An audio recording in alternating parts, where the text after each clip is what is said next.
In Beijing, a senior leader in Taiwan's ruling Kuomintang, or Chinese Nationalist Party, Lien Chan, met with Chinese President Xi Jinping on Tuesday. The meeting is the latest in a slew of high-level exchanges that are expected to take relations between the Chinese mainland and Taiwan to a new level.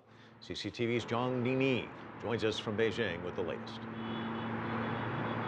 Hello, Mike. Chinese President Xi Jinping said the mainland respects the social system and lifestyle chosen by Taiwan compatriots, and the Chinese mainland is willing to share development opportunities with them. Xi held talks with Lien Chan, visiting honorary chairman of Taiwan's ruling Kuomintang party, on Tuesday afternoon. Xi said that while history cannot be chosen, the future can be created together. Joining hands for peaceful development, CPC General Secretary Xi Jinping emphasized common bloodlines, culture, and aspirations as the basis for enhancing mutual understanding across the straits. He says people on both sides of the Taiwan Straits are one family and kinship cannot be severed. He called on both sides to continue to broaden cooperation and exchanges. He said that both sides should continue to stick to the 1992 consensus and oppose the Taiwan independence. He said the mainland is willing to negotiate with Taiwan under the framework of One China. He said that the mainland is willing to respect Taiwan's social system and lifestyle. Lien Chan said since his landmark visits in 2005, the two sides are on the right path of peaceful development. He also called more efforts to make common expectations on cross-strait relations a reality. Prior to his departure, Lien reaffirmed the commitment to peaceful development. I have no particular mission this time, but I support any development that improves the efficiency of communication and enable people to benefit from the dividend of peace. Tuesday's meeting marks a reunion for Xi and Lien in a year. The two met last February, during which Xi vowed to push for peaceful reunification and called for greater cross-strait cooperation.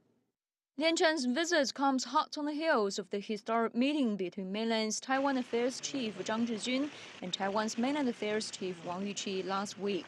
During that meeting, the two sides agreed to establish a communication mechanism. The measure aims to further enhance trust and efficiency through existing channels of communication. In addition to exchanges between political parties, the two sides are also strengthening communications through civil channels and symposiums. 19 agreements have been signed, including on ECFA and the service trade. People-to-people exchanges have blossomed through academic exchanges and tourism since 2005. On Tuesday morning, Chan visited the rural neighborhood in Pinggu district in northeast Beijing.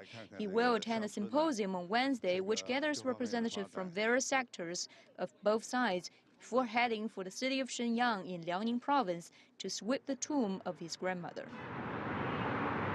He said the two sides have maintained good momentum in the past 5 years to choose the path of peaceful development. He also urged both sides to further continue to stick to the framework of One China. Mike. So where do Tuesday's meetings leave cross-strait relations? What's next for mainland China and Taiwan? Well, Xi's talks have certainly showed great sincerity and determination to the peaceful development across the straits despite their political differences.